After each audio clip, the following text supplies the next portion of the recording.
Halo semuanya, semangat pagi, siang, sore, dan malam. Kembali berjumpa kembali bersama saya, Ibu Filian Arbiani, sebagai dosen pengampu mata kuliah Termodinamika Teknik. Baik, di video kedua kali ini kita akan membahas tentang properti diagram. Nah, jadi setelah kemarin kita sudah belajar tentang yang namanya proses perubahan fasa, penting sekali dalam proses perubahan fasa atau dalam setiap fasa tersebut, kita bisa menggambarkannya dalam sebuah diagram. Diagram apa yang akan sering kita gunakan? Kurang lebih ada 3 jenis diagram. Yang pertama adalah diagram PV, diagram pressure volume. Yang kedua adalah diagram TV, temperatur dan volume. Dan yang ketiga adalah diagram PT, yaitu tekanan dan temperatur. Dari semua ini kalau kita gabungkan tiga properti ini, tekanan, volume, dan temperatur akan menjadi sebuah diagram 3 dimensi. Jadi berupa permukaan. Oke. Yang perlu diperhatikan juga, Anda perhatikan di sini volumenya huruf kecil ya. Jadi ini adalah spesifik volume. Oke, siap ya? Baik, kita mulai dari fasa yang pertama. Masih ingat ya dengan fasa yang pertama, yaitu fasa yang disebut dengan compressed liquid atau subcooled liquid. Nah, kita tahu semua dalam fasa ini, zat murninya atau pure substance-nya masih berupa liquid. Terus kemarin kita lihat ya, dalam set 1 contoh kita, zat murni ini berada di tekanan 1 atmosfer dan suhu 20 derajat Celcius. Sehingga kalau kita gambarkan dalam diagram TV, sumbu Y-nya adalah T, temperatur, sumbu X-nya adalah V, volume spesifik. Nah, kita bisa tulis di sini suhunya 20 derajat Celcius. Nah, kita tulis di sini, titik 1 di sini. Karena ini state ya, bukan proses tapi state. State ya berarti satu titik. Titik 1. Fasanya berupa compressed liquid. Volumenya bagaimana, Bu? Nah, volumenya nanti kita bisa lihat di tabel, tapi misalkan saja nih volumenya di titik 1 ini. Itu ya? Oke. Nah, kemudian kita juga sudah belajar di topik sebelumnya, kalau misalkan Qin-nya atau panasnya ini tetap dialirkan ke dalam sistem kita, maka apa yang terjadi? Si fluida ini atau zat murni ini akan mengalami perubahan temperatur. Sampai satu titik dia mengalami yang namanya saturasi liquid, jadi mencapai temperatur saturasinya. Nah, kita lihat kalau digambarkan dalam diagram akan seperti apa. Nah, di sini di state 2, tekanannya masih 1 atmosfer, tapi temperaturnya sudah naik nih menjadi 100 derajat Celcius. Nah, jadi di sini titik 2 ada di 100 derajat Celcius. Lalu kita perhatikan nih sampai sini. Posisi 1 ke 2 itu pastinya temperaturnya berubah, naik. Tapi kita bisa lihat garisnya di sini bukan garis lurus ke atas ya, tapi merupakan garis yang lurus ke kanan. Artinya apa di sini? Artinya volume spesifiknya bertambah. Dari 1 ke 2 di sini volume spesifiknya bertambah. Artinya volume spesifik yang kedua ini lebih besar. Mengapa seperti itu? Nah, sebelum Anda nanti lihat data di tabel, saya kasih clue dulu. Kita ingat-ingat kembali. Volume spesifik itu adalah volume dibagi dengan massa, ya. Lalu kita juga udah belajar waktu zaman SMA nih. Rho itu sama dengan massa dibagi volume. Berarti yang namanya volume spesifik ini, volume dibagi massa kan kebalikannya massa bagi volume ya. Berarti volume spesifik tidak lain tidak bukan adalah seperdensity kebalikannya. Nah, kalau kita bicara density, saya sering ibaratkan density itu berat ringan gitu aja gampangnya ya.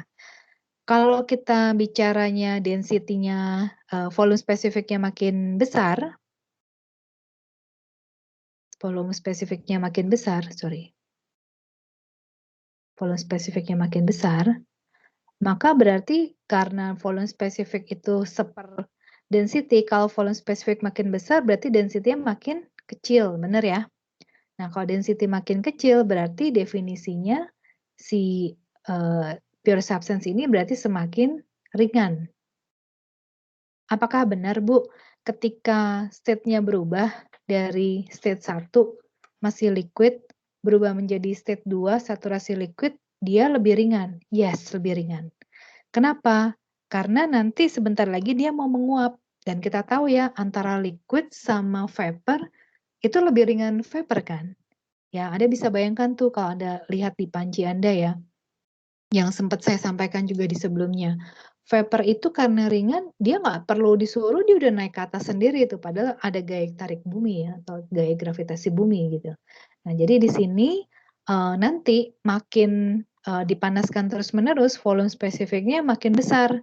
Artinya dia berbanding terbalik dengan density, artinya density-nya makin ringan kan. Nah, berarti di sini volume spesifiknya makin besar. Oke, makanya dia bukan, satunya bukan lurus gini ya, tapi ke kanan.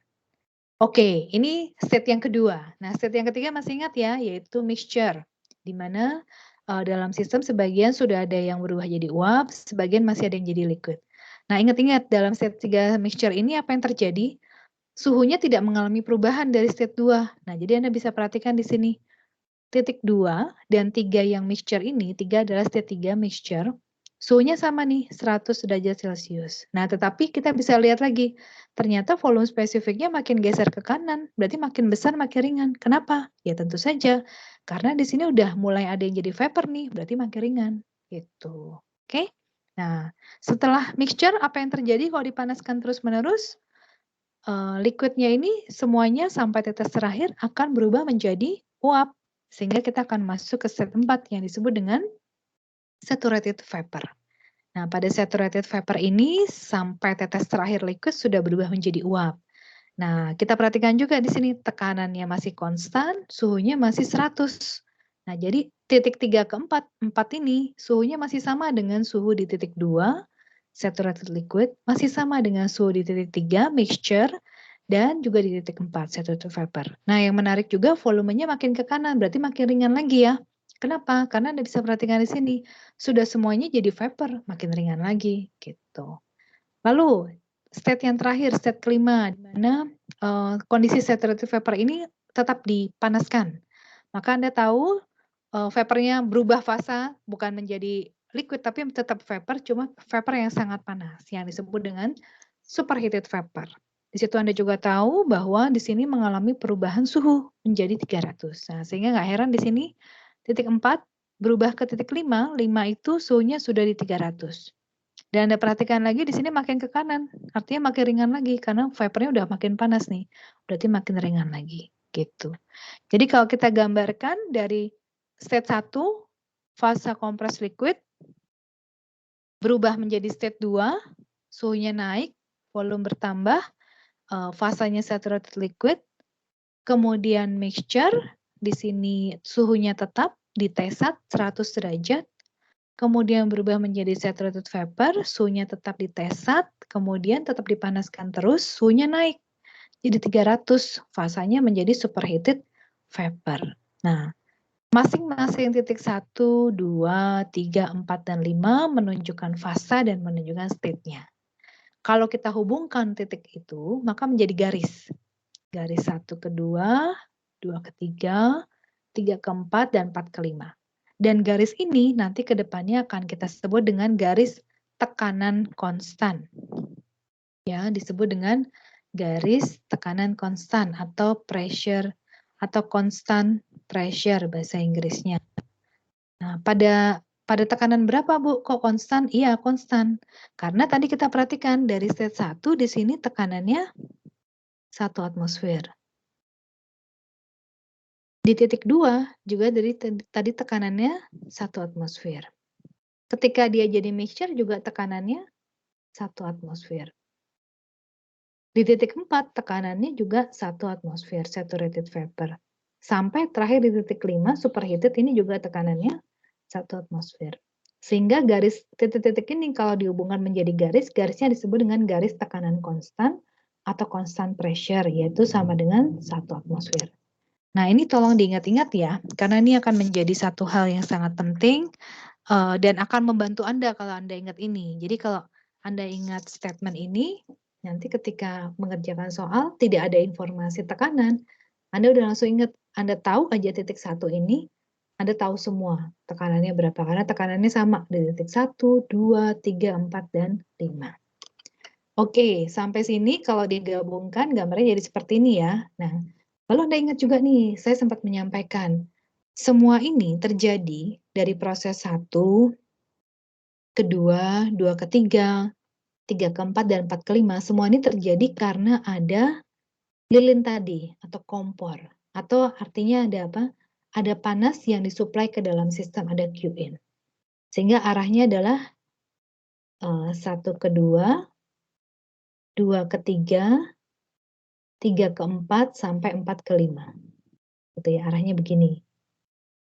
Nah, bagaimana Bu kalau misalkan kebalikannya?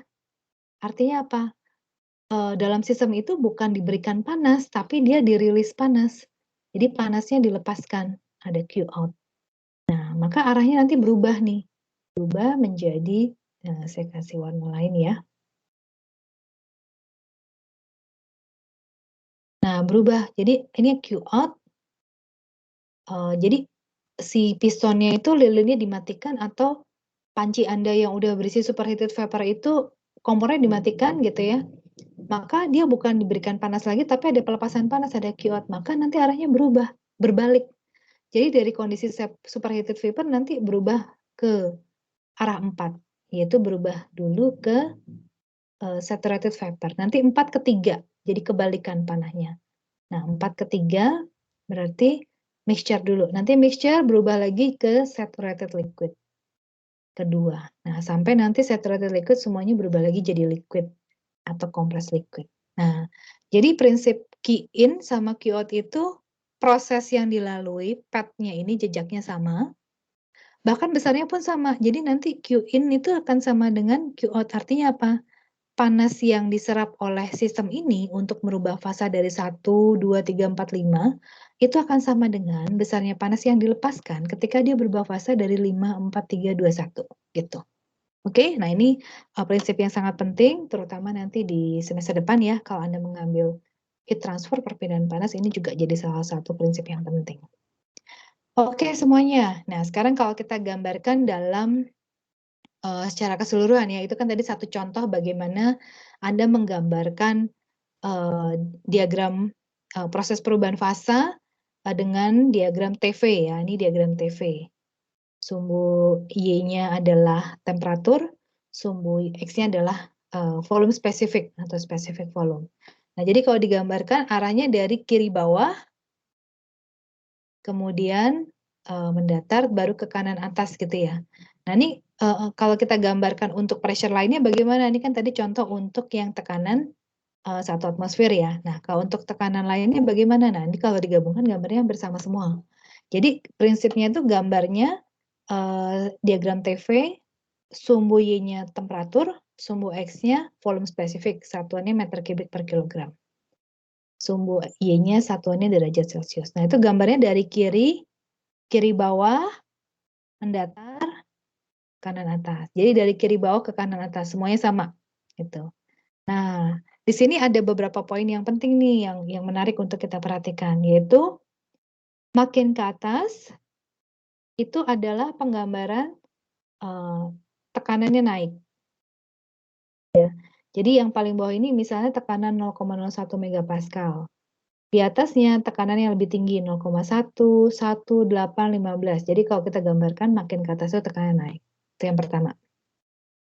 Yang kedua yang kita bisa perhatikan menarik lagi adalah semakin tinggi tekanan yang makin gambarnya makin atas ini semakin sempit ya jarak mixture-nya.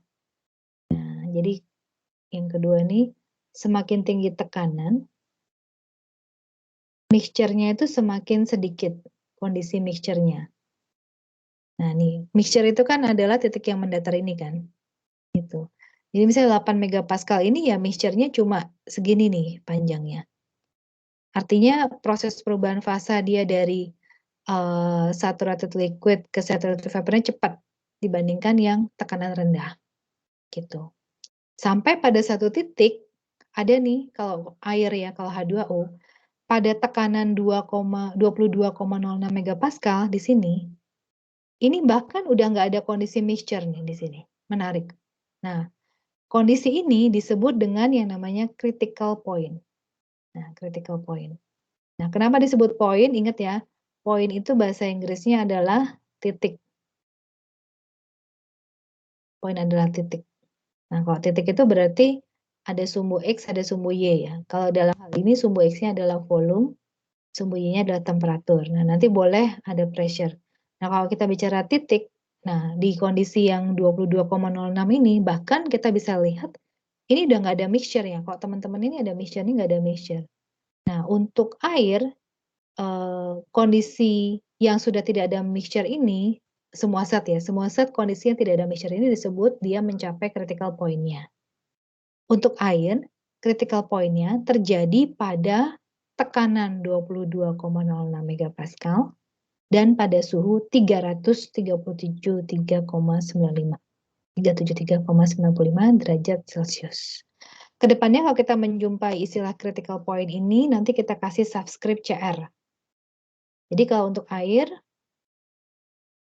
yaitu mencapai tekanan kritisnya atau critical point-nya itu pada tekanan 22,06 megapascal dan pada suhu 373,95 derajat Celcius gitu.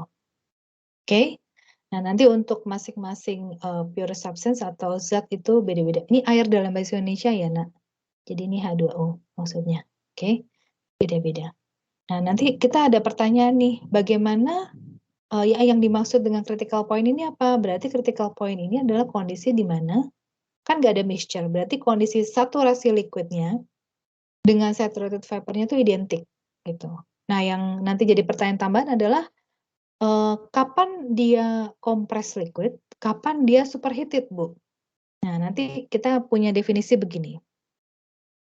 Kalau misalkan ada suatu fluida, tekanannya itu lebih tinggi dibanding tekanan kritisnya, maka apabila temperaturnya lebih tinggi dibanding temperatur kritisnya, maka dia masuk area superheated fasanya.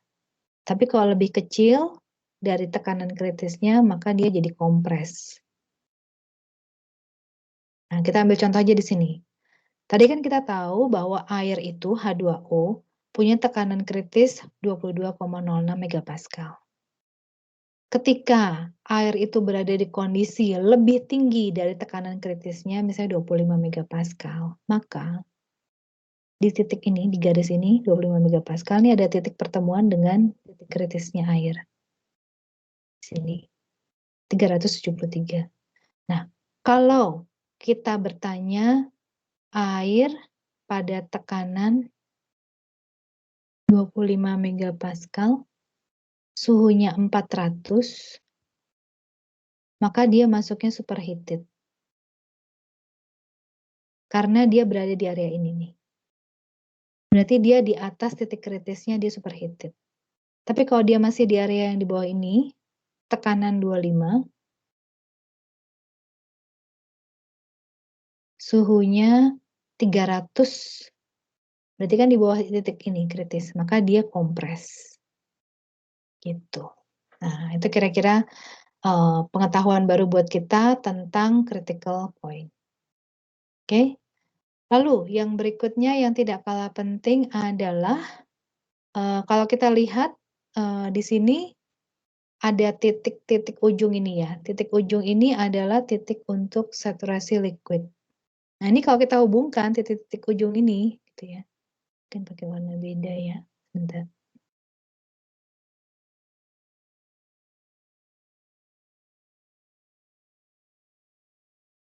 Nah, titik-titik ujungnya saturasi liquid ini kalau kita hubungkan gitu ya. Nah, sampai nanti ngubunginnya ini ada di puncak ini, critical point. Nah, titik yang garis hijau ini nanti disebut dengan titik garis, bukan titik, tapi garis saturasi liquid. Kenapa? Karena ini menghubungkan titik-titik saturasi liquid pada masing-masing tekanan, sampai dia nanti mencapai titik critical point-nya. Nah, sedangkan yang di sebelah kanan itu kan ada saturasi liquid ya, yang ini ya. Ini saturasi liquid, saturated vapor, gitu ya. Ini kalau kita hubungkan juga ya, saturated vapor antar tekanan yang warna ungu ini, sampai nanti ujungnya di titik puncak critical point, maka nanti ini disebut dengan garis saturated vapor. Jadi kalau yang hijau garis saturasi liquid, yang kanan ini garis saturated vapor. Nah, ujungnya ini adalah critical point. Nah, ini nanti kalau digabungkan menjadi gambar yang disebut dengan gambar saturated dome. Nah, disebut dengan saturated dome.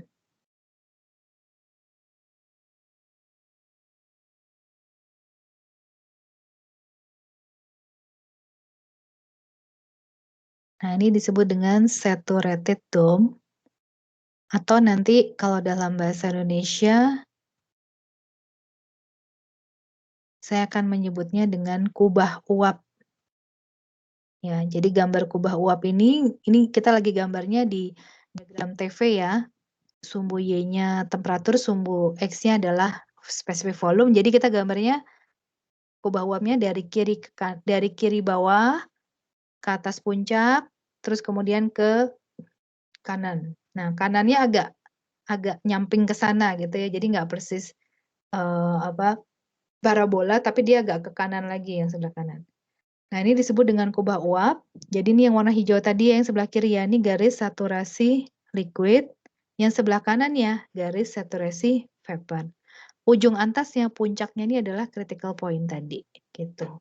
Nah, sampai sini, ini bermanfaat banget karena nanti setiap kali kita menggambar studi kasus harus ada gambar ini ya. Karena ini membantu kita untuk memisahkan. Memisahkan apa? Memisahkan region. Yaitu apa? Yang ada di sebelah kiri, garis saturasi liquid, itu adalah area compressed liquid, fasa compressed liquid atau subcooled. Yang berada di dalam kubah uapnya itu adalah area mixture. Karena kalau digambarkan di diagram TV kan kita tadi gambar garis tekanan konstannya kan dari kiri bawah ke kanan atas gitu kan. Ya. Jadi ini mixture. Nah, kalau ada di titik ini gimana, Bu? Titik ini ya berarti saturasi liquid. Dalamnya mixture, titik ini saturated vapor. Nah, yang di area sebelah kanannya, kanan dari saturated vapor itu namanya area superheated. Gitu. Nah, terus diingat ya, ini kalau gambarnya diagram temperatur specific volume atau diagram TV, maka nanti ada garis ini ya, dari kiri bawah ke kanan atas, itu adalah garis tadi tekanan konstan. Ya, tekanan konstan. Makin ke atas tekanannya makin tinggi. Jadi maksudnya gini, kalau yang saya gambarkan warna biru ini adalah garis tekanan konstan pada P1. Jadi mau di sini, ya ini P1. Mau di sini tekanannya ya P1. Mau di sini tekanannya juga P1, di sini juga P1 tekanannya gitu.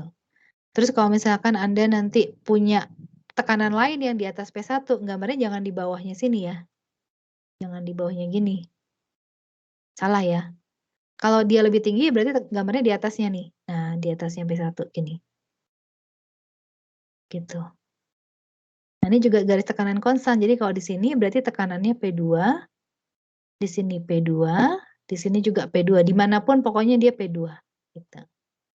Nah, itu prinsip menggambar kubah uap dengan garis tekanan konstan karena diagramnya TV. Nah, sebaliknya kalau diagramnya PV, ya, nah ini beda nih. Kalau diagramnya PV berarti yang konstan bukan tekanan lagi, tapi yang konstan adalah suhu.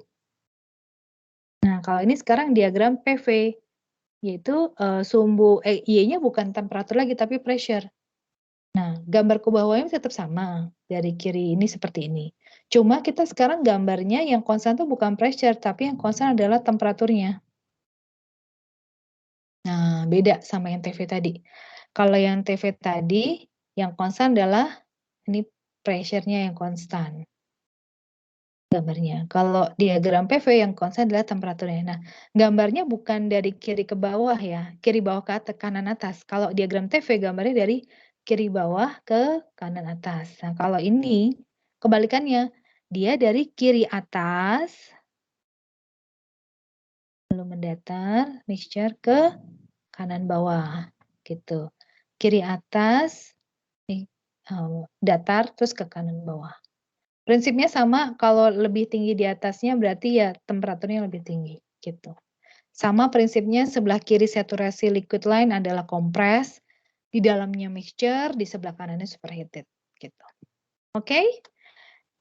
Itu adalah cara menggambar diagram PV, TV, yang sering kita gunakan diagram TV sebenarnya, diagram temperatur ini, menggunakan pressure constant. Ini penting banget ya, supaya nanti Anda paham kalau ditanya, karena ini cepat banget ya, kalau kita tahu dia ada di posisi mana, kita langsung tahu, oh ini fasanya mixture.